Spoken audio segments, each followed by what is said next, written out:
자, 지난 시간에 이어서 지난 시간에 이제 본질적 계약 위반 했고, 본질적 계약 위반인데 개념이 좀 까다로웠죠. 근데 이제 상대방의 기대하는 어떤 권리를 실질적으로 박탈하는 그것이 이제 본질적 위반이다. 그리고 예견 가능성 없어야 된다. 어떤 사람들이 당사자나 동합동의 예견 가능성이 없어야 한다. 있으면 그거는 이제 있으면 이제 본질적 계약 위반이고 또 헷갈리네요. 없으면 본질적 계약 위반에 해당되지 않는다라고 했죠. 말이 헷갈려요. 우리 말이 좀 어렵죠. 자, 그리고 이 본질적 계약 위반을 보통 영어로 이제 펀더멘털 브리치 이렇게 얘기를 하는데 그 관련돼서 뒤에 이제 계속 관련된 내용이 나올 겁니다. 우리가 이제 살펴보게 될 내용은 매도인의 의무와 매수인의 의무 이렇게 나눠서 볼 수가 있는데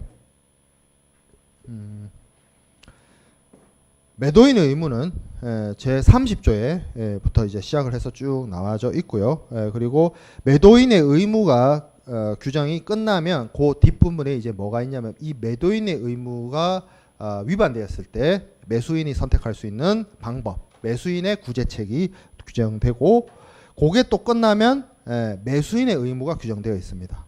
그래서 매수인의 의무와 매도인의 의무 이렇게 대칭적으로 되어 있고 그래서 53조부터 이제 매수인의 의무가 나오고 요 매수인의 의무가 끝나면 매수인이 의무 위반을 했을 때 매도인이 선택할 수 있는 방법, 매도인의 구제책이 또 나오고 그런 다음에 양 당사자의 공통 의무 규정으로 넘어가는데 이 매도인의 의무를 좀 보면 크게 세 가지가 있습니다. 뭐 물품 인도 의무,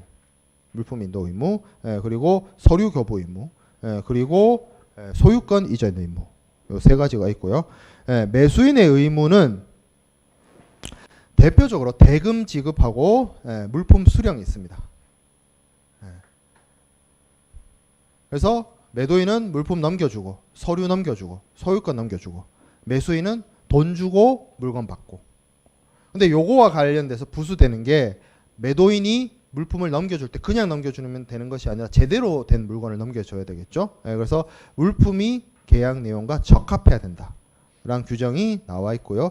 그렇게 적합한 물건을 넘겨줬는지 안 넘겨줬는지를 매수인이 검사할 필요가 있겠죠. 그리고 매수인이 물건을 받았는데 그냥 받을 것이 아니라 문제가 있다면 얘기를 해야 될 거 아니야. 그죠? 앞 시간도 제가 시간을 착각하고 1시간 반 동안 떠들고 있으면 중간에 스탑을 시켜야지. 여러분들. 그죠? 간혹 그럴 수 있어요. 앞에 있는 사람들은 착각할 수 있어요. 그런 경우에 본의 아니게 초과 강의를 했어요. 자, 그래서 매수인의 의무도 뭐가 있느냐? 물품을 검사하고 문제가 생겼을 때 하자 통지를 해야 됩니다. 요게 이제 매도인의 의무와 매수인의 의무입니다. 그 외에도 공통된 규정으로 상대방과 나 자신에게 손실이 발생할 수 있는 것을 최대한 줄이기 위한 노력도 해야 되고 그리고 뭐 손해배상과 관련해서 아니면 뭐 대금과 관련해서 뭔가 이자가 발생했으면 이자도 줘야 되고 그리고 뭐 물품을 보관할 의무도 있고 뭐 이런 의무를 공통적으로 집니다. 이제 우리가 살펴볼 내용은 30조에 있는 매도인의 의무부터 봅시다. 30조 매도인의 의무는 단 한 줄이에요. 단 한 줄. 내용이 한 줄밖에 없어요. 뭐냐? 매도인은 계약과 이 협약에서 요구되는 바에 따라서 뭘 한다? 물품을 인도하고 이에 관련된 모든 서류를 교부해야 됩니다. 그리고 물품에 대한 소유권을 이전해야 됩니다. 세 가지죠. 물품, 서류, 소유권. 그죠? 물품에 대한 인도 의무부터 봅시다. 첫 번째 31조에 있어요. 매도인이 물품을 다른 특정한 장소에서 인도할 의무가 없는 경우에는 매도인의 인도 의무는 다음과 같이 구성된다. A, B, C가 있습니다. 31조 A. 매매계약이 물품의 운송을 포함하는 경우 매수인에게 전달하기 위해서 물품을 최초 운송인에게 인도하는 것입니다. 요때 인도된다는 얘기네요. 특정 장소에서 인도할 의무가 없는 경우에 물품의 운송이, 국제 운송이 매매계약상에 들어가 있어요. 그럼 어떻게 한다? 최초 운송인한테 물품을 인도하는 것이 물품의 인도입니다. 이 최초란 말이 영어로 이제 first 이렇게 되어 있는데 first carrier 이렇게 되어 있는데 그러니까 뭐 아주 좋은 운송인 뭐 운송 사업을 최초로 시작한 운송인 이 뜻이 아니고 매도인에게서 매수인에게로 물품이 이동되는 운송하는 과정 속에서 매도인이 물품을 넘겨주는 매도인이 물품을 떠나보내는 그 단계에서 물품을 인도하고 운송인은 인수하겠죠. 그 운송인을 말합니다. 매도인이 첫 번째 만나는 운송인 그 뜻이에요. 그 사람한테 넘길 때 매도인이 매수인에게로 물품을 인도한다라고 보는 겁니다. 두 번째, 전항의 규정에 해당되지 않는 경우 전항은 운송이 물품 계약에 포함되어 있는 경우를 말합니다. 요게 아닌 경우에는 계약이 특정물 또는 특정 재고품으로부터 인출되어야 하거나 제조되어야 하거나 생산되어야 하는 불특정물에 관련되어 있거나 아니면 쌍방이 계약을 체결한 물건이 특정한 장소에 있어요. 그리고 그 장소에서 생산되거나 제조돼요. 그런 경우에는 그 장소가 그 장소에서 물품의 임의처분하에 매수인의 임의처분하에 놓였을 때 인도가 이루어집니다. 여기서 이제 여러분들이 생소한 용어들이 있는데 매수인의 임의처분하란 말이 매수인이 임의로 알아서 자기 마음대로 처분할 수 있다. 그 뜻입니다. 그러니까 매수인의 컨트롤을 하러 들어왔다는 겁니다. 매수인이 통제할 수 있는 단계로 들어갔다는 겁니다.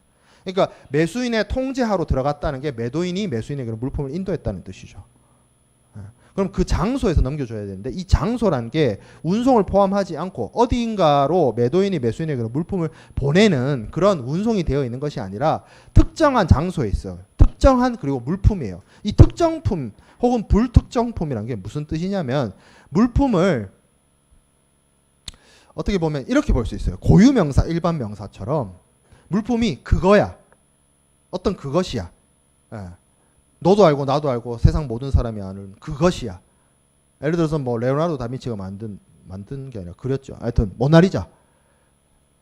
모든 사람이 다 알아요. 그건지. 물론 복제품이 있겠지만 그래도 진품은 어딘가에 있다. 진품이다. 라는 걸 알아요. 근데 불특정품은 어떤 거냐면 특정화되어 있지 않아요. 계약의 대상으로서 특정화되지 않은 물품. 계약은 체결했는데 특정화되지 않았다는 게 뭐냐면 똑같다는 거예요. 바꿀 수 있다는 거예요. 이게 꼭 아니더라도 쉽게 말하면 모나리자 아니면 모나리자가 아닌 거잖아. 근데 이 물건은 그게 아니면도 그거랑 같은 게 많아. 예를 들어서 공산품이 해당돼요. 초코파이를 만듭니다. 초코파이를 만드는데 초코파이 공장에서 저번 달에도 만들었고 요번 달에도 만들었고 다음 달에도 만들고 어제도 만들고 오늘도 만들고 내일도 만들어요. 어제 만든 초코파이와 내일 만든 초코파이, 모레 만들 초코파이, 다음 달에 만들 초코파이가 다른가요? 맛의 차이를 알 수 있어요? 똑같죠? 상업적으로 교환이 가능하죠. 이걸 줘도 되고 저걸 줘도 되잖아요. 이게 불특정물이에요. 공장에서 계속 라인은 돌아가고 있고요. 창고에는 수십만 개의 초코파이가 쌓여 있어요. 근데 매도인은 초코파이를 파는데 매수인한테 초코파이 1만 상자를 넘기기로 했어. 이 1만 상자가 딱 정해진 1만 상자는 거지. 만들어서 줄 수도 있고 내일 만들어서 1만 상자 만들어서 줄 수도 있고 이미 만들어 놓은 거 줄 수도 있고 남한테 팔은 거 뺏어가지고 다시 줄 수도 있고 상관없다는 거죠. 그러면 여기서 말하는 특정품이라는 거 혹은 불특정품이라 하더라도 어떤 그 특정 장소에서 만들어지거나 제조된다는 걸 안다는 건 뭐예요? 그것이 혹은 그 물품이 혹은 계약의 대상이 되는 그 물품이 거기 있다는 거예요. 그러니까 거기서 넘겨준다는 거예요. 자, 그 다음에 C, 기타의 경우가 있습니다. 매도인이 계약 체결 시에 영업소를 가지고 있던 장소에서 물품을 매수인의 임의처분하에 두는 것. 매수인의 임의처분하에 둔다는 말은 매수인의 컨트롤하러 들어간다는 말은 알겠으니까 생소한 단어 뭐 있을까요? 영업소 알 것이고 기타? 여기서 기타는 아낄까요? 아니죠. 뭐예요? A도 아니고 B도 아니고. 자, 근데 여기 보면 세 가지만 있다라고 착각해요. 이 31조를 해석하는 사람들이 세 가지만 있구나라고 큰 착각을 일으킵니다. 아닙니다. 네 가지예요. 뭐가 있어요? 전제가 하나 있었잖아. 매도인이 물품을 다른 특정한 장소에서 인도할 의무가 없는 경우라 해놓고 A, B, C 얘기했잖아요. 그러면 특정한 장소에서 물품을 인도할 의무가 있으면요. 어떡합니까? 그 특정한 장소에서 물품을 넘겨주면 됩니다. 네 가지죠. 특정 장소를 정했으면 특정 장소. 특정 장소를 정하지 않았는데 매도인이 매수인에게 운송을 해주기로 했어요. 그러면 이제 매도인이 운송인한테 넘길 때 운송을 해주기진 않고 어떤 장소에 있는 특정품이거나 뭐 불특정품이라도 특정한 장소에서 제조되거나 생산되는 걸 알아. 그러면 그 장소에서 이도 저도 아니야. 그럼 어디? 영업소. 에서 누구의 매수인의 임의 처분하에 넣어갈 때 어떻게 된다? 매도인이 매수인에게로 물품을 인도했다. 32조 인도 의무에 수반하는 의무가 있습니다. 인도 의무에 수반하는 의무. 여기도 세 가지네요. 근데 전제가 없죠. 그냥 세 가지네요. 자, 32조 1항 매도인이 계약 또는 이 협약에 따라 물품을 운송인에게 인도하는 경우에 있어서 물품이 하인에 의하거나 선적 서류 또는 기타의 방법에 의해서 그 계약의 목적물로서 명확히 특정되어 있지 아니한 경우에는 물품을 특정하는 탁송 통지서를 매수인에게 송부해야 된다. 제가 앞에서 특정물, 불특정물 이야기를 했는데 보통의 공산품은 우리가 뭐 알다시피 뭐 예술품, 모나리자 이런 게 거래가 된다는 건 상상도 못 하잖아요. 그죠? 주로 무역 거래는 공산품이에요. 그게 대부분이 불특정물이에요. 공장에서 오늘도 찍어내고 내일도 찍어내요. 수십만 개를 찍어내요. 수백만 개를 찍어내고 수백만 개를 팔아요. 그러면 공장에서 계속 끊임없이 생산되는 물건 중에 이 해당되는 매매 계약에 따라서 매도인이 매수인에게 넘기는 물건은 과연 뭐냐는 거지. 이게 행위가 필요하다는 거예요. 이거를 지금 명확히 특정한다 라고 하는 겁니다. 충당한다. 원래 이제 무역계약에서는 충당한다 이런 표현을 쓰는데 특정한다, 충당한다 그 뜻입니다. 계약에 충당한다. 계약에 따라서 매도인이 매수인에게 넘기는 그 물건으로 특정한다. 충당한다. 이런 표현을 씁니다. 창고에 10만 개의 초코파이가 있어요. 매수인이 찾아왔습니다. 매수인 너한테 줄 초코파이는 여기 있는 1만 개 가져가. 이게 특정이에요. 그러면 불특정물이었던 10만 개의 초코파이 중에서 1만 개로 충당되거나 특정되는 거예요. 이거를 당연히 하겠죠. 거래를 하는데 매수인 보고 네 알아서 가져가가 아니잖아. 10,000 개를 달라고 해서 10,000 개를 보내주겠죠. 그러면 어떻게 돼요? 상자에 10,000 개를 담거나 뭐 하겠죠. 그럼 그게 특정되는 거예요. 뭐 별다른 행위를 요구하는 것이 아니라 10,000 개를 요구해서 10,000 개 포장해서 보냈어요. 그럼 그거 특정하는 거예요. 또 10,000 개만큼 공장에서 생산되거나 창고에 쌓여 있겠지. 그 불특정물이기 때문에. 그런 행위를 했으면 문제가 없는데 이런 행위를 안 했어요, 얘가. 그럼 어떻게 해야 돼요? 알려야죠. 네 거 이거야? 이렇게. 그거 얘기하는 겁니다. 그래서 보통은 뭐 탁송 통지서까지 갈 필요도 없어요. 뭐로 알게 돼요? 포장하거나 여기 나와 있죠. 뭐 하인을 찍거나 뭐 하면 선적 서류 했다는 게 선적 서류가 나왔다는 게 뭐예요? 배에 실었다는 거잖아. 라인에서 끊임없이 생산되는 초코파이 중에 10,000 개를 뽑아서 배에 실었어요. 배에 실은 거 이건 뭐야? 매수인한테 보내주는 그거잖아. 특정 항의를 한 거잖아. 이렇게 되기 때문에 이건 별다른 그게 아니고 이슈가 아니고. 두 번째 32조 2항 매도인이 물품의 운송을 수배해야 할 의무가 있는 경우에는 매도인은 사정에 따라 적절한 운송수단에 의해서 운송의 통상적인 조건으로 지정된 장소까지 운송에 필요한 계약을 체결해야 된다. 너무나 당연한 얘기죠. 매도인이 운송할 의무가 있어요. 그러면 적절한 운송수단에 그죠? 초코파이 10,000 상자를 보내는데 뭐 저기 돛담배 실을까요? 컨테이너에 담아서 아니 컨테이너 담기 전에 뭐 해야 되겠어요? 골판지 상자에 차곡차곡 담아서 컨테이너에 넣어서 배로 실어 보내든지 뭐 해야 되겠죠. 적절한 운송수단에 그러한 운송의 통상적인 조건으로 지정된 장소까지 알아서 운송을 해야 된다. 당연한 거죠. 운송을 해야 된다. 세 번째 32조 3항 매도인이 물품의 운송에 관련된 보험에 부보해야 할 의무가 없는 경우에는 뭐 한다? 매도인은 매수인의 요구에 따라서 매수인에게 보험과 관련된 정보를 제공해야 된다. 있으면 보험 계약을 체결할 의무가 있으면 보험 계약 체결해야 되겠죠. 어떤 경우에? CIF나 CIP 경우에. 지금 없다 했잖아. 없으면 뭐만 하면 돼? 보험 정보만 제공하면 됩니다. 왜? 매수인은 우리나라에 어떤 보험회사가 좋은 보험회사인지 알 수도 있지만 사전에 조사해가지고 모를 수도 있죠. 예, 그렇기 때문에 관련된 정보를 제공하기만 하면 보험은 끝나요. 예, 그죠? 그래서 세 가지 해야 된다. 물품을 특정시켜야 된다. 운송 의무가 있으면 운송해야 된다. 운송 의무가 없으면 안 해도 되겠죠. 예, 보험 의무가 있으면 피처결해야 된다. 보험 계약의 의무가 없으면 정보 줘야 된다. 자, 33조 인도의 시기. 매도인은 다음과 같은 시기에 물품을 인도해야 된다.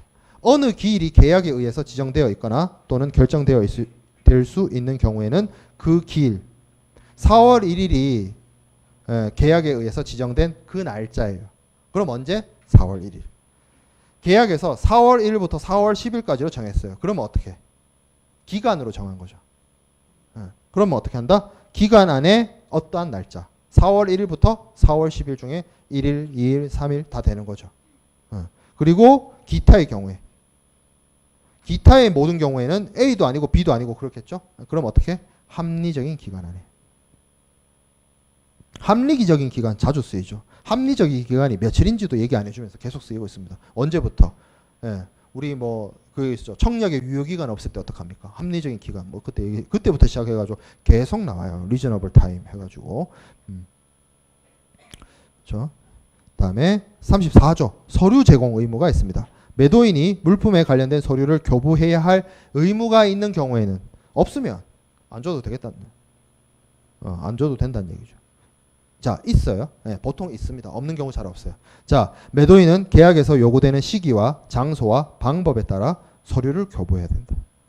운송 서류겠죠, 대충. 네, 매도인이 당해 시기 이전에 서류를 교부한 경우에는 매도인은 당해 시기까지는 서류상의 모든 하자를 보완할 수 있다. 여기 두 번째 줄에 서류를 교부하여야 한다. 원칙이죠. 여기서 끊어봐요. 그리고 두 번째, 매도인이 당해 시기 이전에 서류를 준 경우에는 시기까지는 뭐 할 수 있다? 하자를 보완할 수 있다라고 했습니다. 자, 4월 1일이 서류를 주는 날이에요. 근데 내가 서류를 3월 29일 날 줬어요. 일찍 줬죠. 원래 요때가 기일이죠. 해야 되는 날짜죠. 근데 그 전에 줬어요. 잘했네. 네, 잘했는데 뭐야?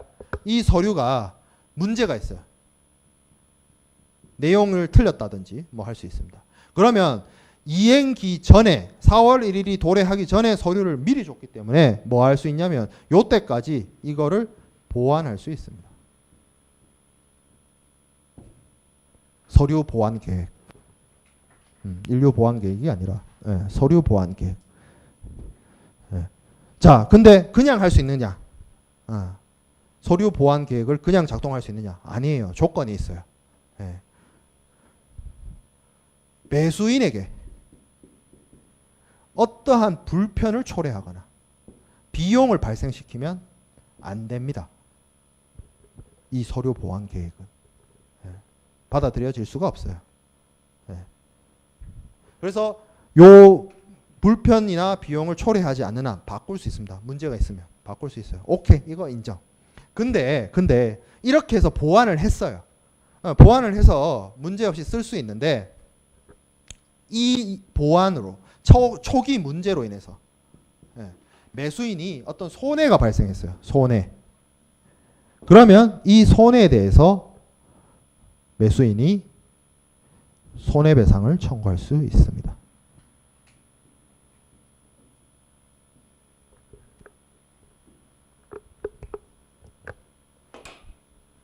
그렇죠? 예, 지금 그 말이 나오죠. 예, 밑에 네 번째 줄에 다만 이 권리 행사란 게 이거예요. 보완, 서류 보완 계획. 예, 이거를 하는데 뭐예요? 불합리한 불편이나 비용을 발생시켜서는 안 된다. 오케이. 그다음에 뭐 매수인은 이 협약에서 규정된 바의 손해배상을 청구하는 모든 권리를 보유한다. 보완을 해줘도 뭐 할 수 있다는 거야? 손해배상 청구할 수 있다는 거야.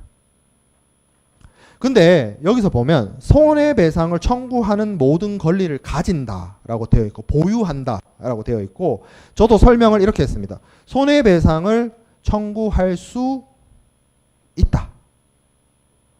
영어로 may입니다. 오버워치의 may가 아니라 may예요. 무슨 뜻이에요? 할 수도 있고 안 할 수도 있다. 손해가 발생하지 않았어요. 안 하면 되죠. 손해가 발생했어요. 손해 이거 내가 감수할 수 있어. 이 사람하고 비즈니스 관계 때문이라도. 그럼 안 하면 돼요. 근데 이 손해가 너무 좀 깨림직해. 손해배상 청구할 수 있습니다. 보완됐더라도. 만약에 이 내용이 반드시 해야 된다. 혹은 손해배상 하여야 한다라고 표현을 했으면 뭐겠어요? 이건 must죠. may가 아니라 must죠. 그런 지금 must가 아니란 얘기야. may야 이거는. 선택권이 있습니다. 자, 그래서 30조 매도인의 의무와 관련돼서 내용들을 쭉 살펴보면 첫 번째 매도인의 의무, 물품 인도 의무, 서류 교부 의무, 소유권 이전 의무가 있는데 그래서 물품 인도와 관련해서 31조의 인도의 장소, 33조의 시기. 그러니까 31조가 장소고 33조가 시간이네요. 그렇죠? 장소와 시간이 나오고 어떻게 할 건데 32조에 나오죠. 물품을 특정하고 운송계약 체결해야 되면 해야 되고 보험계약을 체결하지 않더라도 정보 제공해주고 그리고 34조 서류 줘야 된다. 그리고 서류가 만약에 문제가 있으면 하자 보완할 수 있다. 오케이. 자, 근데 무슨 내용이 없어요? 소유권 이전과 관련된 조항이 없습니다. 바로 35조부터는 소유권 이전 의무가 아니라 물적 적합성이에요. 소유권 이전과 관련된 규정은 여기 30조에 요거 한 줄이 다예요. 소유권을 이전하여야 한다. 끝이에요. 선언만 해놨어요. 어떻게 하는지, 어떠한 절차를 통하는지, 어떠한 문제가 있는지, 문제가 생겼을 때 어떻게 해결하는지 아무런 내용도 없어요. 이거 어떻게 하라고? 너네들이 합의하거나 너네들이 사이에서 널리 알려져 있는 간섭에 따르거나 아니면 너네가 정한 준거법에 따라서 문제를 해결하라는 겁니다. 내용 규정하지 않았어요. 자, 그 다음에 35조 봅시다. 35조 물적 적합성입니다. 물품 적합성, 물적 적합성이라고 하는데 이 적합성이란 게 뭘 적합하다는 뜻이냐면 물품이 계약과 일치하는 계약에 적합한 물품을 매도인이 매수인에게로 넘겨줘야 된다는 뜻입니다. 뭘 볼까요? 1번 35조 1항 매도인은 계약에서 요구되는 수량, 품질, 상품 명세에 적합하고 또한 계약에서 요구되는 방법으로 용기에 담거나 포장된 물품을 인도하여야 한다. 수량, 품질, 명세 이거 어디서 봤죠? 청약 조건 얘기할 때 그랬죠.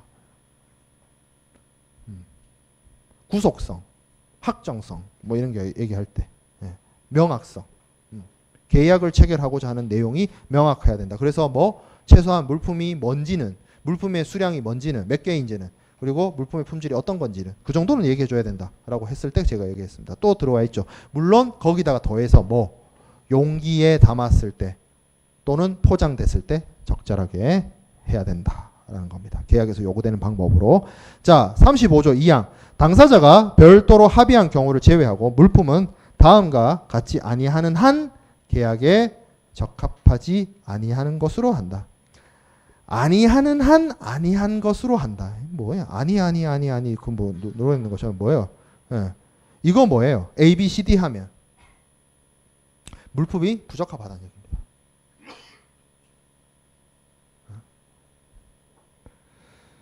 자, A 봅시다. 물품은 동일한 명세의 물품이 통상 사용 목적에 적합해야 되죠. 통상 사용 목적이라는 게 일반적으로 사용하는 목적입니다. 이건 뭐 계약을 체결하는 당사자들, 매도인이나 매수인 알겠죠. 이게 뭐에 쓰는 물건인지. 그렇죠? 휴대폰을 주문했는데 통화가 안 돼요. 통상 사용 목적에 부적합한 거죠. 적합한 거 보내줘야 되겠죠. 통화돼야 되겠죠. 자, B. 물품은 계약 체결 시에 명시적 또는 묵시적으로 매도인에게 알려져 있는 어떠한 특정 목적에 적합할 것. 일반적으로 사용되는 목적이 아니라 좀 특별해요. 많이들 그렇게 쓰진 않지만 그래도 좀 알려져 있어요. 이렇게 쓸 수 있다고. 그게 이제 특정 목적입니다. 대표적으로 제약회사에서 만드는 약 중에 그런 게 있어요. 원래는 그런 의도로 만든 게 아닌데 사이드 이펙트로 효과를 알게 돼서 된 거. 그런 경우 그걸 의도하고 구매하는 경우도 있어요. 게임 같은 거 재밌게 놀려고 샀는데 잠이 오는 경우가 있어요. 디아 땡땡이란 게임이 있어요. 유명한 수면제입니다. 그 게임인데 잠아요 하면 그거 이제 그 저거 있어요. 이렇게 앞에 달아놓고 이렇게 하면 잔대요 진짜로. 좋은 게임이죠. 수면제. 그 의존성도 없고 좋아요. 그런데 뭐예요? 그 특정한 목적. 그러니까 다 알거든. 좀 게임 좀 해본 사람들 그 게임이 수면제라는 거 다 알아. 널리 알려져 있어. 그래서 그 특정 목적에 맞게 주문을 했다 이거예요. 근데 했는데 잠이 안 와. 그럼 특정 목적을 물론 그 회사에 하기에는 조금 문제가 있을 수 있지만 그 회사는 절대 의도하지 않았기 때문에. 자, 근데 뭐 다만 사정으로 보아 매수인이 매도인의 기량과 판단에 신뢰하지 않았거나 또는 신뢰하는 것이 불합리한 경우에 제외한다. 매수인이 뭔가 특정 목적을 요구했는데 매도인이 그걸 맞춰줄 수가 없는 사람이야. 매도인의 기량이 그게 안 돼. 매도인의 실력이 그럴 수 있는 실력이 아니야. 근데 매수인이 어떤 특정 목적을 요구해요. 이건 뭐 같아요? 함정이죠, 함정. 함정 파놓고 기다리고 있는 거잖아. 네가 뻔히 못 만들 거 뻔히 알면서 만들어 달래. 계약 위반으로 뭐 손해배상을 하거나 하겠죠. 그래서 어찌됐든 A는 통상 목적, B는 특정 목적입니다. C. 물품은 매도인이 매수인에게 견본 또는 모형으로서 제시된 물품의 품질을 보유할 것. 견본하고 일치해야 되는구나. 샘플하고 일치해야 되는구나. 자, D. 물품은 그러한 물품의 통상적인 방법으로 또는 그러한 방법이 없는 경우에는 그 물품을 보존하고 보호하는데 적절한 방법으로 용기에 담거나 포장되어 있을 것. 용기와 포장. 용기 담아서 포장 적절하게 해서 넘겨줘야 되는 거라. 그러니까 결론적으로 얘기하면 물품이 적합하다는 건 기본적으로 네 가지예요. 통상 목적, 특정 목적, 그 다음에 견본 일치, 그리고 용기 포장. 이거 하고 안 맞으면, 계약 내용과 틀리면 물품이 적합하지 않은 것이 됩니다. 자, 35조 사망. 매수인이 계약 체결 시에 물품의 어떠한 부적합을 알고 있었거나 또는 알지 못하였을 수가 없는 경우에는 매도인은 물품의 어떠한 부적합에 대해서 전항의 A호 내지 B 제 D호에 따른 책임을 지지 않는다. 요 내지란 말이 뭐냐면 제 A호부터 제 D호 사이에 있는 거 다 포함한다는 뜻입니다. 그러니까 A, B, C, D를 다 포함해요. 무슨 얘기냐? 매수인이 계약 체결할 때 A, B, C, D가 충족이 안 된다는 거. 그러니까 물품의 적합성이 충족되지 않는다는 사실을 알고 있어요. 이미.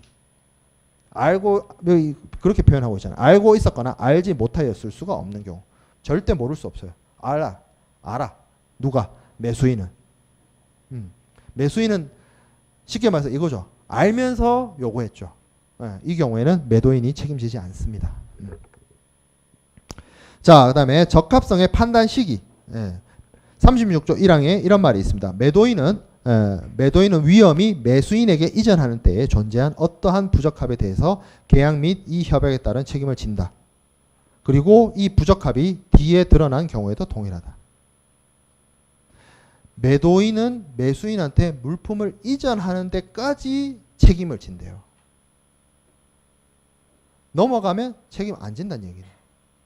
그렇죠? 근데 여기서 넘어간다는 거를 소유권이 넘어간다는 표현을 안 쓰고 무슨 단어가 등장하냐면 위험이란 말이 등장합니다. 위험이란 건 물품이 멸실되거나 손상되거나 파손됐을 때 누구의 손실인가를 뜻하는 거예요. 그렇기 때문에 소유권이란 표현을 안 쓰고 위험이란 표현을 쓰면서 돌려간다라고 했죠. 그래서 소유권 얘기를 안 하고 매도인이 매수인에게 그러니까 매도인이 매수인에게 물품의 위험을 넘긴다. 가름해서 물품의 권리가 매수인에게로 기속되고 난 이후부터는 매도인이 책임지지 않는답니다. 근데 이렇게 해버리면 문제가 있을 수 있어요. 36조 2항에 봅시다. 매도인은 전항에서 규정된 때보다 이후에 발생하는 어떠한 부적합에 대해서도 그것이 매도인의 의무 위반에 기인하고 있는 경우에는 어떡한다? 책임을 진다. 물품을 넘겼어요. 매도인에게서 매수인에게로 물품의 위험이 넘어갔고 뭐 소유권도 넘어갔어요. 근데 문제가 생겼어요. 매수인이 가지고 있다가 사용하고 있다가 물건에 문제가 생겼습니다. 근데 이 문제가 뭐에 기인해? 매도인이 잘못 만들어줬어요. 그러면 매도인한테 책임을 물어야 되겠죠. 매수인이 사용하다가 어떤 오작동을 한다거나 실수로 문제가 생겼으면 그거는 매수인의 위험 부담이니까, 매수인의 물건이니까 매수인이 책임지면 되는데, 물건의 문제가 매도인이 잘못 만들어 준 거는 책임을 물어야 되잖아. AS 받아야 되잖아.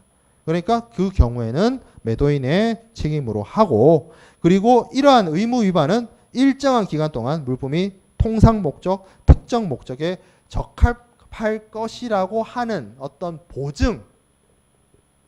보증의 위반도 포함을 합니다. 보증을 했어요. 매도인이. 언제까지는 이 물품이 통상 목적 있다. 우리 여러분들 물건 사면 박스 다 버리지만 두 가지는 안 버려요. 뭘 버리냐? 물건과 그 정품 보증서는 절대 버리지 않습니다. 뭐 버리는 사람도 있어요. 주변에 있더라고. 근데 보통 보증서를 두죠. 왜? 나중에 AS 같은 거 하려고.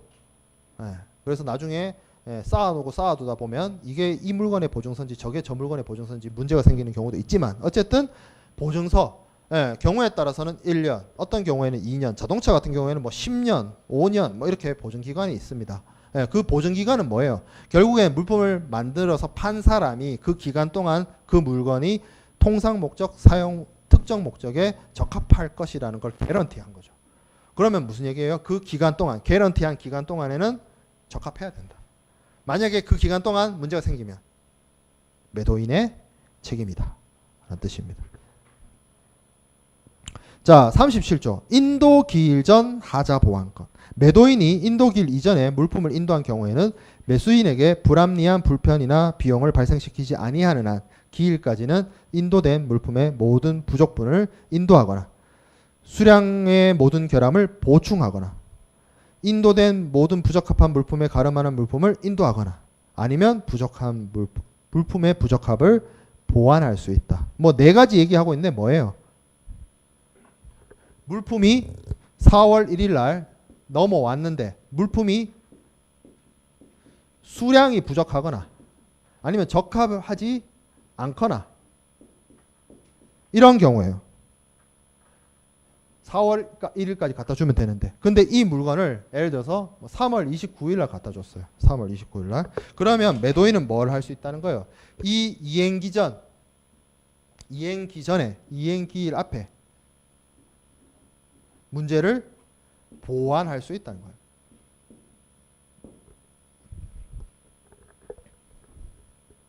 이거와 똑같죠? 얘는 서류 보완. 얘는 뭐?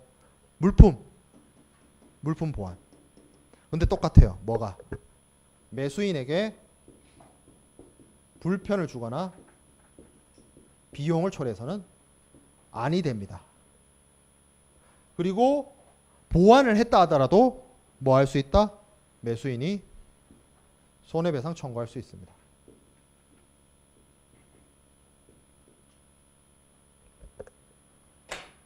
그렇죠? 지금 그 얘기죠.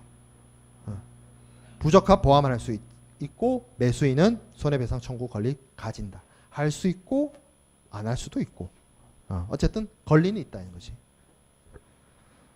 자, 그 다음에 38조 물품의 검사입니다. 물품의 검사. 물품의 검사해야겠죠. 물품이 적합한지, 앞에서 얘기한 통상 목적, 특정 목적, 뭐 아니면 견본과 일치하는지, 아니면 포장이 제대로 됐는지 우리가 검사를 해야 되는데, 검사는 누가 합니까? 주어를 봅시다. 매수인입니다. 이거 오타 아니에요. 매수인이 합니다. 물품 검사. 물론 실제 실무상으로 물품을 보내는 매도인도 물품을 보내기 전에 이게 뭐 제대로 준비가 됐는지, 제대로 된 물품을 내가 보냈는지 뭐 점검 정도는 하겠지만, CISG에서의 물품의 검사에 대한 의무는 매수인한테 부여하고 났어요. 그래서 이거 무슨 관세사 1차 시험이나 무형영어 검증 시험에 주어 바꿔서 자주 나와요. 매수인이 해야 한다라고 되어 있는데 매도인이 해야 한다 이렇게 바꿔서 문제 많이 나와요. 자, 매수인은 그 사정에 따라, 여기 사정이라는 게 한자어인데 그냥 상황 이렇게 생각해 봅시다. 그 상황에 따라서 실행 가능한 짧은 기간 안에 단기간 안에 뭐 해야 돼요? 물품을 검사하거나 물품이 검사되어지도록 하여야 한다. 이 하여야 한다가 뭐야? must란 거예요. must. may가 아니라 must야 이거는. 내가 직접 할 수도 있고 다른 사람 시켜가지고 물품 검사인으로부터 검사를 하게끔 해야 된다는 거죠. 의무예요. 매수인의 의무. 그래서 제가 여기 넣어놨잖아. 앞에. 물품 검사 의무가 매수인의 의무입니다. 이게 매도인의 의무 쪽에 쭉 물품 인도, 서류 교부, 소유권 이전 이런 다음에 뒤쪽에 와 있어서 매도인의 의무 같지만 내용을 읽어보면 매수인이 할 일이야. 물품에 대해서 검사해야 되는 거. 자, 계약이 물품의 운송을 포함하고 있는 경우에는 목적지 도착 후에. 운송 도중에 검사할 수는 없으니까. 목적지에 도착한 후에. 혹은 뭐 여러 가지 상황에 따라서 운송이 늦어지거나 변경되거나 하면 새로운 목적지에 도착해서 검사합니다. 검사는 매수인이 어떻게 단기간에 합니다. 자, 그래서 검사했어요. 39조에 문제가 있어요. 문제가 없으면 뭐 아무 문제 없죠. 그냥 끝내면 되죠. 물품 제대로 왔으니까. 근데 문제가 있어요. 문제가 있어서 물품의 적합성이 결여되어 있습니다. 그래서 매수인은 뭐 한다? 물품의 부적합을 발견을 했거나 아니면 발견하였어야 한 때부터 합리적인 기간 내에 매도인에게 이 물품 부적합에 대한 문제를 통지해야 됩니다. 통지하지 않으면 물품 부적합과 관련된 권리를 주장할 수가 없어요. 여기서도 합리적인 기간이란 말이 나오네요. 며칠인지는 알려주지 않고 뭐 열흘이 될 수도 있고 보름이 될 수도 있고 한 달이 될 수도 있고 뭐 그렇습니다. 그런데 이 기간 안에 어찌됐든 그 합리적인 기간 안에 문제가 있다는 사실을 알려줘야 됩니다. 안 알려주면 물품이 부적합하다, 물품이 계약에 적합한 내용이 아니다라는 사실을 주장할 수가 없습니다. 왜 그러냐면 여러분들 소셜 커머스 같은 데나 이런 데서 여러분들 물건을 사면 물건을 받았어요. 내가 택배를 받았는데 기본적으로 다시 그 사이트에 들어가 보면 여러분들이 물품을 최종적으로 수취할 수 있는 버튼을 누르게 되어 있습니다. 그거 누르면 구매가 확정이 돼요. 보통 그렇게 유도하죠. 그래서 구매 확정 누르면 그 사이트에서 뭐 마일리지나 포인트 같은 거 적립해 주는 경우가 있어요. 그러면 구매가 확정됐기 때문에 문제가 없이 물건을 받았다는 뜻이고 그리고 받은 물건이 문제가 없다는 뜻이에요. 구매를 확정했다는 뜻은. 그래서 그 소셜 커머스는 여러분들이 결제한 금액을 생산자나 판매자한테 넘겨줄 수 있게 되거든. 근데 여러분들이 귀찮아서 구매 확정을 잘 안 해요. 나도 안 하거든. 상품병을 굳이 쓸 일이 없기 때문에 들어가서 구매 확정 잘 안 해요. 마일리지 그까이 거 뭐 몇십 원씩 모아봐야 뭐 티끌 모아 태산 만들 때쯤에 난 이미 죽어있기 때문에 모을 생각이 별로 없어요. 그래서 뭐 안 해요.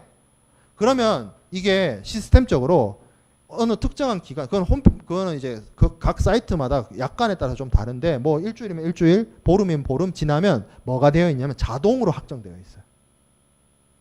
구매 확정되어 있고 그래서 그 소셜 커머스 업체는 그 판매자한테 대금을 줍니다. 여러분들이 결제한 금액을. 근데 이렇게 생각해봐요. 내가 물건 받았어. 아무 말 없이 쓰다가 약 한 달 뒤에 판매자한테 얘기하는 거야. 야, 하나 부족하게 왔어. 아니면 물건이 잘못 왔어. 아니면 불량품이야. 이걸 주장한다고 해봐. 한 달이나 뭐 보름이나 아니면 뭐 1년 뒤에 뜬금없이 시간이 그러니까 아무런 이야기 없이 시간이 한참 지난 다음에 얘기를 한다고 생각해봐. 그럼 그 문제가 수량이 부족했던 문제, 물품이 부적합의 문제가 과연 초기 불량인 것이냐 아니면 매수인이 사용 중에 발생한 어떤 문제를 매도인에게 전가시키기 위해서 마켓 클레임을 하는 것이냐 이걸 알 방법이 없어요. 그래서 매수인한테 네가 문제를 제기하고 싶으면 빨리 하라는 거예요. 뭐 빨리 하란 말을 여기서는 짧은 기간 이런 표현을 안 쓰고 합리적인 기간 안에 얘기해라. 그게 뭐 일주일이 될지 보름이 될지 모르겠습니다. 뭐 그건 정하기 나름이니까. 그래서 매수인이 할 일은 단기간, 여기는 확실히 짧은 기간이라는 표현을 썼어. 단기간 안에 쇼타임에 뭘 해야 된다? 검사하고 리즈너블 타임, 합리적인 기간 안에 문제 제기를 해야 됩니다. 그리고 거기서 더 나아가서 물품이 매수인에게 현실적으로 인도된 날로부터 늦어도 2년 이내에 부적합의 통지를 하지 않으면 부적합에 의존하는 모든 권리를 상실합니다. 여기서 말하는 권리는 보통은 뭘 얘기를 하냐면 클레임권을 말해요. 무역에서 말하는 뭐 소송이라든지 하다못해 중재라든지 그런 권리를 주장할 수가 없어요. 이걸 이제 법적인 어떤 제척기관이라고 얘기합니다. 그래서 CISG에서 규정하고 있는 어떤 매수인의 권리 주장의 어떤 한도, 최대치는 2년이에요. 2년 넘어가면 더 이상 얘기할 수 없어요. 일종의 CO 제도라고 생각하면 됩니다. 여러분들이 어떤 형법에 이런 것들 보면 기간이 좀 지난 다음에는 주장을 못하게끔 하고 있는데 그게 왜 CO 제도라는 게 법에 있냐면 법적 안전성 때문입니다. CO 제도의 존재 이유는 존재의 필요성은 법적 안정성이에요. 그럼 법적 안정성이 왜 필요하느냐? 예를 들어서 내가 물건을 팔았어요. 10년 뒤에 얘기를 해요. 난감하죠? 대체품을 만들 수도 없고 이미 단종됐는데 10년 전 일이라 이게 진짜 누구 잘못인지 조사해 볼 수도 없어요. 불안하죠. 물건 파는 사람 불안해서 물건 팔겠어요? 우리나라 기업들은 전부 다 이제 전후에 세워진 기업이라서 기업의 역사가 50년, 60년 이런데 유럽에 가보면 200년, 300년 된 회사들이 있어요. 제약 회사들 같은 경우 300년 되고 몇 대를 걸쳐서 내려오고 그런 회사들이 있어요. 근데 이거 제척 기간 없으면 100년 전에 누가 우리 할아버지가 이 약 먹고 돌아가셨다. 물어내라. 그럼 어떡할 거예요, 그럼? 그래서 기간을 둔단 말이에요. 그 리밋이 어디냐? 2년이에요, 2년. 자, 그 다음에 다만 여기 39조 2항의 세 번째 줄에 다만 이러한 기간의 제한이 계약상의 보증기간과 모순된 경우에는 그러하지 않다. 보증기간이 있어요. 이거는 물품을 제작한 제조자가 보증기간을 둡니다. 3년, 4년 이렇게 둘 수 있어요. 그러면 어떤 클레임을 제기할 수 있는 것 기간은 2년인데 보증은 물품의 적합성을 개런티한 기간은 3년이야. 그러면 뭐가 우선돼야 되느냐? CISG는 양 당사자의 합의를 최우선으로 생각을 하기 때문에 뭐가 우선되겠어요? 보증기간이 우선됩니다. 3년. 보증기간이 길면, 보증기간이 짧으면요. 보증기간이 제척기간보다 짧으면요. 그거는 좀 가봐야 아는데 그래도 보증기간을 통해서 매수인이 획득할 수 있는 어떤 권리는 보증기간에 행사하고 물품의 어떤 클레임과 관련된 권리는 CISG 규정을 따라서 2년 안에 행사할 수 있다고 보는 게 바람직해요. 근데 그거는 제가 여기서 확답하기는 좀 어려워요. 그거는 진짜 케이스 바이 케이스예요. 그러나 만약에 보증기간이 있다면 제척기간보다 더 우선하는 게 보증기간이다. 자, 40조에 매도인의 악의 또는 중과실이 있습니다. 물품의 부적합이 매도인이 알았거나 알지 못하였을 수가 없는 사실과 관련. 그러니까 매도인이 알아. 자, 매도인이 이를 매수인에게 고지하지 아니한 사실과도 관련. 매도인이 알고 매도인이 매수인에게 안 알렸어요. 자, 매도인이 압니다. 그리고 통지 안 했어요. 누구한테? 매수인한테. 뭐에 대해서? 물품의 부적합에 대해서.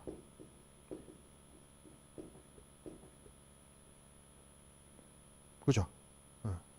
물품이 부적합하다는 걸 매도인이 알고 있는데 매수인한테 안 알렸다? 그러면 이건 뭘 한 거야? 매도인이 잘못한 거죠. 매도인이 물건을 잘못 만들었어요. 통상 목적이든 특정 목적이든 포장이 잘못됐든 뭐가 잘못됐어. 그걸 알고 있어. 모르면 또 얘기가 달라지지. 이건 실수니까. 그때는 문제가 있는 경우에는 매수인이 얘기하는 게 맞겠지. 근데 매도인이 일단 알아. 얘는 알아. 근데 얘기 안 했어. 숨겼어. 얘가 지금 뭘 진 거예요? 일종의 원죄를 진 겁니다. 원죄를. 원죄가 있어요. 근데 지금 매수인도 뭔가 잘못했어. 무슨 잘못을 했냐면 매수인이 한 잘못은 뭐냐면 매도인은 38 여기 두 번째 줄 끝부터 매도인은 제38조 및 제39조의 규정을 원용할 권리가 없다. 이 말에는 무슨 말이 숨겨져 있냐면 38조와 39조가 뭐냐는 거야. 38조는 물품의 검사 의무고 39조는 하자 통지 의무입니다.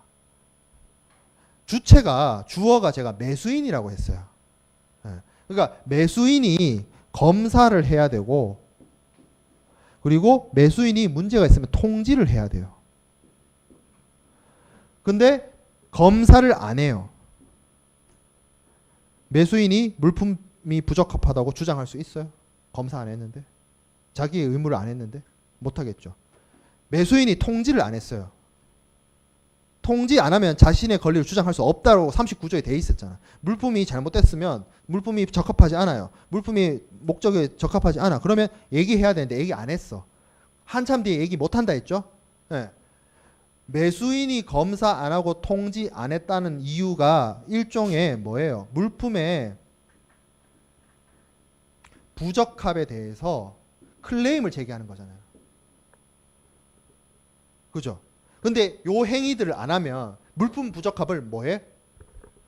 주장 못 하죠. 이 행위를 안 했기 때문에 38조, 39조 안 하면 물품 부적합 주장 못 해요. 근데 지금 이 경우는 뭐예요? 매수인의 잘못보다 앞선 타임에 시간적으로 결과적으로 앞선 상황에서 뭐가 있었어? 매도인이 원죄가 있는 거예요. 어떤 원죄? 매도인이 물품이 적합하지 않다는 사실을 알고 얘기 안 해줬어요. 그러면 뭐가 된다?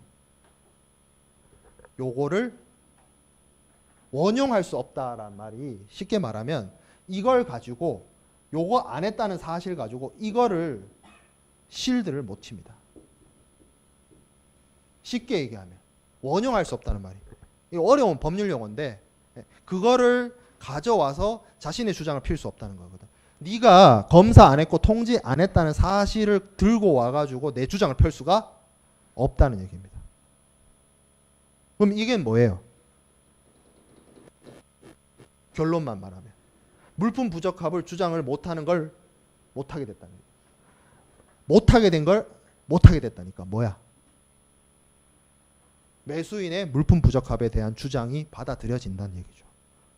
아니게 된 거 아니게 된다가 뭐야? 이중 부정이죠. 우리 영어 표현에 우리말에는 이런 표현을 잘 안 써요. 우리말에는 물론 우리말도 이게 뒤에가 이제 서술어가 뒤쪽에 가기 때문에 이 서술어를 계속 바꿔서 말을 바꾸기를 할 수 있는데 영어는 서술어가 앞에 오죠. 그래서 뭐가 있어요? 이중 부정을 해요. 이거 지금 이중 부정이잖아요. 이거 지금. 네. 원래대로라고 하면 매수인이 검사 안 하고 통지 안 하면 자신의 주장을 못 하는데 이거 이전에 뭐가 있다는 거야? 매도인의 원죄가 있다는 거야. 그러면 주장할 수 있다. 그 얘기입니다.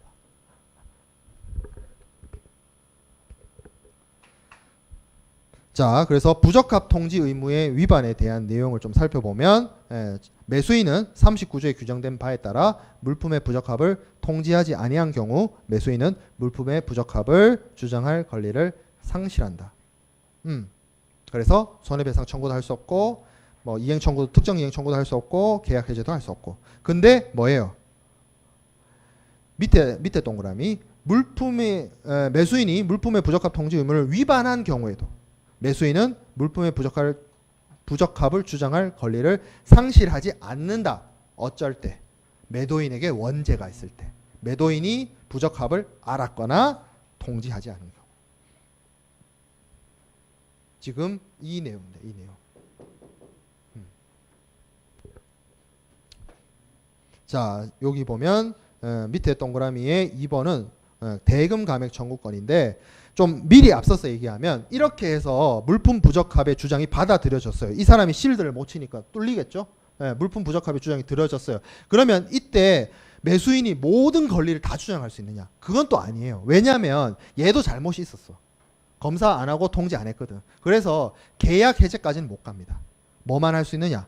손해배상 청구하고 감액 것만 주장할 수 있어요. 대금을 좀 깎아줘. 잘못된 거니까. 물건이 잘못 왔으니까. 물건이 잘못된 물품이 왔으니까 적합하지 않으니까 감액을 시켜주든지 아니면 발생한 손해에 대해서 손해배상을 청구할 수 있으나 이미 물품이 인도됐고 했기 때문에 계약 해제를 시킬 수는 없습니다. 요거는 제50조에 있는 규정입니다. 요건 뒤에서 다시 한번 보게 될 겁니다. 자, 그래서 물품의 적합성에 대한 내용이 제35조, 제36조, 제37조에 규정되어 있었고 38조, 39조는 주어가 매수인입니다. 매수인. 그리고 40조에 이 38조, 39조를 매수인이 이행하지 않더라도 매도인이 뭔가 잘못이 있었으면 주장할 수 있다. 그런 내용이 있었습니다. 자, 41조. 이 41조는 법적 적합성이라고 합니다. 앞에 35조부터 나오는 규정들은 물품 적합성, 물적 적합성이라고 해요. 물건 그 자체가 적합하냐, 계약 내용과 일치하는 물건이냐, 계약에서 얘기한 그 특정 목적에 맞느냐의 문제고, 41조와 42조는 법적으로 적합한 물건이냐를 얘기를 하고 있어요. 그럼 법적으로 적합한 물건이냐는 크게 나눠서 두 가지를 얘기할 수 있습니다. 다른 제3자가 이 물품에 대해서 권리를 주장하는 물건이냐 아니냐. 예를 들어서 이런 경우가 있어요. 매도인이 파산이 돼가지고 어떤 매도인의 자산이 어떤 제3자인 채권자한테 차압이 될 수가 있어요. 그러면 그 물품의 소유권이 불분명해지면서 질권, 유치권 이런 게 막 들어옵니다. 근데 그런 물품을 매수인한테 넘겨야 돼요. 그러면 매수인은 우리가 매매 계약에서 제가 전제해야 되는 게 소유권이 넘어가야 된다라고 얘기를 했는데, 이게 정말 매수인한테로 소유권이 넘어갈 수 있는지, 아니면 채권자의 숟가락이 들어올 수 있는지 문제가 생길 수 있어요. 그렇기 때문에 매도인과 매수인, 그러니까 이 물품의 인도는 어떤 제3자의 숟가락, 제3자의 주장, 제3자의 청구로부터 자유로운 물건을 넘겨줘야 됩니다. 그게 41조예요.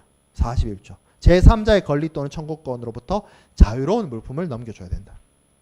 자, 그리고 42조에 있어요. 여기 41조 안에도 그런 내용이 있는데, 42조에 뭐가 있냐면 제3자의 지적재산권 혹은 뭐 지식재산권으로부터 자유로운 물품을 넘겨줘야 됩니다.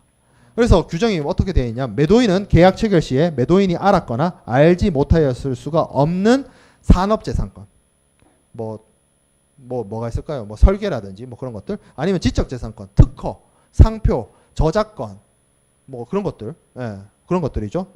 로열티 다 물고 해야 되는 그런 것들, 이런 것들의 기초를 두고 있는 어떤 제3자의 권리, 청구권으로부터 자유로운 물품을 넘겨줘야 된다는 거죠. 누군가의 지식재산권을 침해하지 않는 물품이어야 된다는 겁니다. 다만 그 권리 또는 청구권은 다음과 같은 국가의 법률에 의한 지적재산권에 기초를 두는 경우, 어떤 경우? 물품이 전매되거나, 전매된다는 게 판매된다, 뭐 이렇게 해석하면 돼요. 그러니까 물품이 판매되거나 사용되는 나라의 법률, 왜? 거기서 팔리거나 사용돼야 되니까. 아니면 물건을 사는 사람, 매수인의 영업소가 있는 나라의 법률에 그 나라에서 지켜야 되는 지식재산권이나 산업재산권에 따라서 보호되는 그런 권리로부터 자유로운 물건을 넘겨줘야 된다는 거죠. 자, 근데 42조 2항에 단서가 있습니다. 전항에 따른 매도인의 의무는 다음과 같은 경우에는 적용하지 않는다. 지식재산권, 지적재산권으로부터 자유로운 물품에 대한 어떤 적합성이 적용되지 않는 예외가 있습니다. 어떤 경우가 있나 봅시다. A. 계약 체결 시에 매수인이 그 권리 또는 청구권을 알았거나 알지 못하였을 수가 없는 경우. 매수인이 이 물건이 지식재산권과 관련되어 있다, 혹은 제3자의 지식재산권의 청구로부터 문제가 생길 수 있다는 걸 알아요. 또 두 번째, 그 권리 또는 청구권이 매수인에 의해서 제공된 기술적 설계, 디자인, 공식 또는 기타의 명세서에 의해서 매도인이 따랐어요. 이게 뭐냐면, 매도인하고 매수인이 계약을 체결을 했는데 매수인이 요구를 해요. 티셔츠를 만들어 달라. 그리고 티셔츠 앞에다가, 하얀색 티셔츠 앞에다가 미키 마우스 그림을 그려달라 라고 요구를 해요. 도안도 보내줘요. 요대로 그려라. 그래서 만들었어요. 그럼 만들 때까지 매도인은 그렇게 생각했죠. 매수인이 디즈니하고 합의를 봤구나. 그래서 만들었어. 근데 만들고 있는데 헬기를 타고 누가 나타납니다. 왜 우리 회사의 저작권을 위반을 합니까? 라고 문제가 들어와요. 당황스럽죠. 그때 매도인은 뭐라고 할 수 있다? 아니에요. 저는 시키는 대로 했을 뿐이에요. 누가 시켰어요? 매수인이. 이 경우에 문제 되지 않습니다. 이런 문제가 많아요. 사실 그 앞에 뭐 법적 적합성 얘기하지만 뭐 채권 차압이 들어오고 이런 경우가 얼마나 자주 있겠어요. 사실은 이 제3자에 대한 지식재산권 보호가 가장 이 법적 적합성에 있어서 가장 큰 문제가 됩니다. 그렇죠. 지금도 뭐 제가 얘기한 뭐 미키 마우스를 소유하고 있는 디즈니 같은 경우에도 계속 이 저작권과 관련돼서 권리 행사를 많이 하고 있고, 미키 마우스가 계속 성형 수술을 해요. 그거 알아요?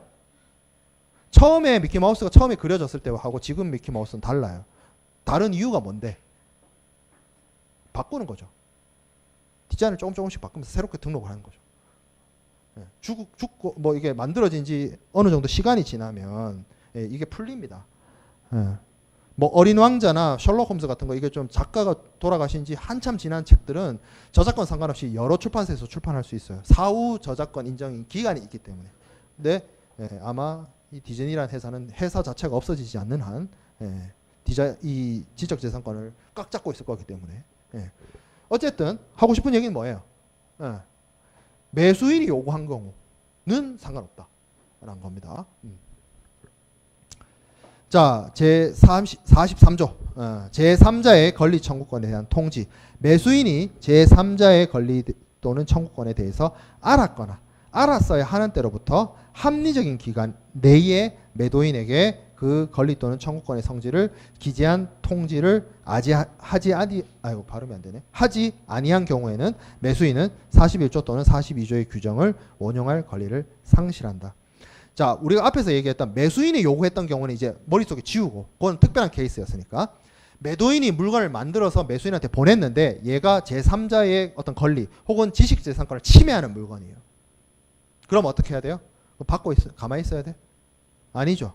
매수인은 야 이거 법적 적합성에 문제가 있다는 사실을 알려야 됩니다. 통지해야 돼요. 그걸 통지하지 않으면 뭐예요? 매수인은 41조 또는 42조 규정을 원용할 권리를 상실한다. 살짝 지울게요.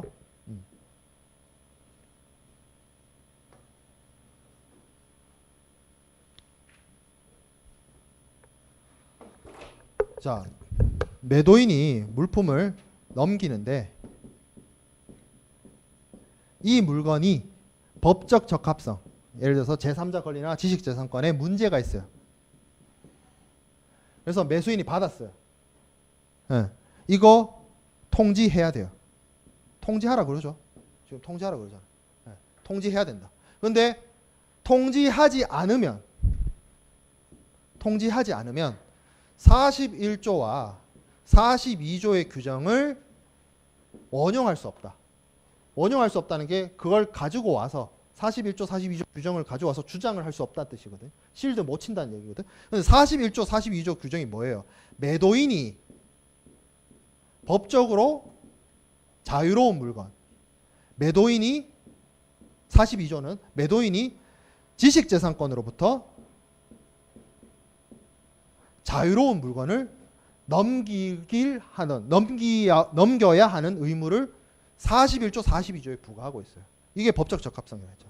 그러면 법적 적합성을 원용할 수 없다는 게 뭐예요? 문제 삼을 수 없다는 뜻이죠. 뭘 안 하면? 통지 안 하면. 그러니까 다시 얘기하면 뭐예요? 문제 있으면, 법적 문제 있으면, 네 주장을 피고 싶으면 뭐란 거야? 통지하라는 거예요. 통지하지 말란 얘기가 아니라 통지하라는 거예요. 그죠? 자, 43조 2항 매도인이 제3자의 권리 또는 청구권 및 그 성질을 알고 있었던 경우에 매도인은 전항의 규정을 원용할 권리가 없다. 여기서 전항은 43조 1이에요. 그 바로 위에. 이건 뭐예요? 매도인이 물품을 넘겨주는데 이 물품이 법적 문제가 있다는 사실을 알았어요. 그리고 뭐예요? 여기는 통지란 말은 빠졌네. 알고 넘겨줬어요. 그러면 뭐예요? 이거는 통지하지 않았다는 사실로 실드를 칠 수 없다. 뭐랑 같죠? 요거랑 같죠. 검사 통지 안 했다는 사실을 가지고 실드 못 친다. 법적 문제에 대해서 통지 안 했다는 사실로 실드 못 친다. 저거하고 이거하고 뭐가 있다는 거야? 매도인이 원죄가 있다는 거야. 원죄가. 여기도 원죄가 있다는 거야. 원죄. 내가 매도인이 물품을 만들어서 보내줬는데 이 물품에 대한 부적합이 있거나 법적인 문제가 있다는 사실을 내가 몰랐어요. 실수야. 그래서 그 문제 제기해. 예. 그러면 뭐 받아들여야지. 근데 문제 제기해야 되는 당사자가 제기 안 했어. 그럼 네가 왜 제기 안 했니라고 내가 실드 칠 수 있어. 그것까지는 오케이. 근데 내가 이 물건을 만드는데 난 알고 있어. 얘가 물품이 잘못됐다는 사실과 법적으로 문제가 있다는 사실을 알고 보냈으면 저 사람이 하자에 대해서 혹은 법적인 문제에 대해서 통지했건 안 했던 간에 일단 내가 원죄가 있기 때문에 책임을 져야죠. 그 얘기를 하는 거예요, 지금. 예. 왔다 갔다 하니까 헷갈릴 수 있는데 핵심은 그겁니다. 핵심은 그거. 만약에 이게 없으면 매도인이 몰랐어요. 예, 매도인이 몰랐으면 매수인이 통지를 하면 주장을 할 수 있고 통지를 안 했으면 주장 못 해요. 깔끔해요. 근데 뭐가 있다는 거야? 매도인이 원죄가 있다는 거야. 이것도 마찬가지죠. 예, 매도인이 몰라요. 모르면 매수인이 검사 안 하거나 통지 안 했으면 매수인의 주장 못 펴요. 근데 뭐야? 원죄가 있다는 거야. 원죄가. 매도인이 알고 보냈다는 거야. 알고.